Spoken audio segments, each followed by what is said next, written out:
Hey, long time no see.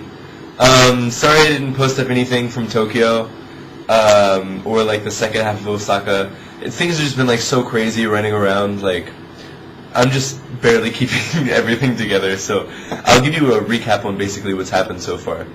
Is that in my last video you saw me hanging out in Osaka with Tatsuya. After that, just kind of wrapped up Osaka for the next day or so. Went to Tokyo, basically.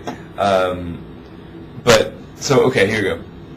I show up in Tokyo, and it was raining really hard, so my Shinkansen got delayed, and that sucks. So I was really upset because I had no way to contact my friend Aki to say, hey, like, I'm gonna be late coming to your place. So we show up, and I'm like 2 hours later than I was supposed to be. I'm like, oh man, like, that sucks.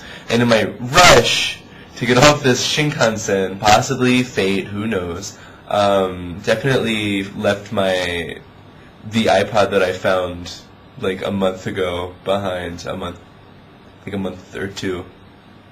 So that sucks, but at least I got it for free, and at least I have an iPod Nano, so I guess it's like, and that's like the worst thing that happens, that I'm okay. So anyway, like, I'm just kind of, I got there late, and so I lost my iPad, right? And so that has all of Aki's contact information. So I don't know where the heck I'm going, and I'm in Tokyo Station, which is like crazy. So I'm looking up at this map thinking like, man, what am I going to do? Like, maybe I should get a hotel. I could always go to a manga cafe and use their internet and email them like, hey, I have no idea where the hell I'm supposed to be.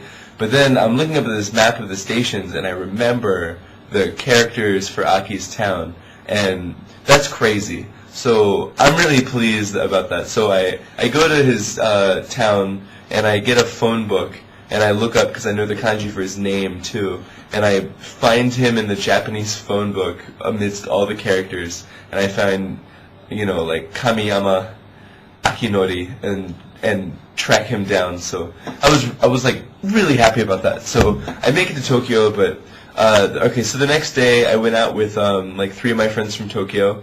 We saw a fashion show for Japanese 17 magazine, which was like really funny. It was like they were doing like really corny skits and stuff, which was like hilarious.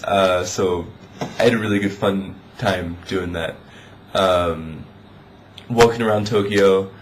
Then the next day I had to go from Tokyo back to Sendai to get my visa, which I finally got, by the way, 48 hours before I had to go to China. And so then I go to Tokyo and back, and it was like a 5-hour round trip. It sucked. Finally got back, and then it was like raining, so I just did some shopping for my little brother, picked him up some video games and stuff, which was like pretty good time, I guess. So then the next day I got up and I went with one of my friends, and we just kind of like walked around some of the shopping districts of Tokyo and just kind of chilled out. I guess what I can really say about Tokyo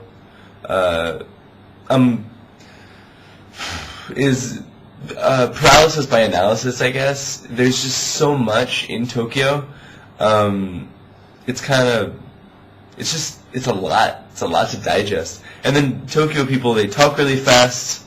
I'm really used to like Kansai dialect, where like the intonation kind of goes like this, but Tokyo's like, and they talk really fast, and you just have to like catch it all in your head and digest it, and it's like, it really sucks. So, I mean, I had a pretty good time in Tokyo, considering though, like, I'm doing homestays, so that was awesome. Japan, in hindsight, is amazing. I highly suggest it for everyone.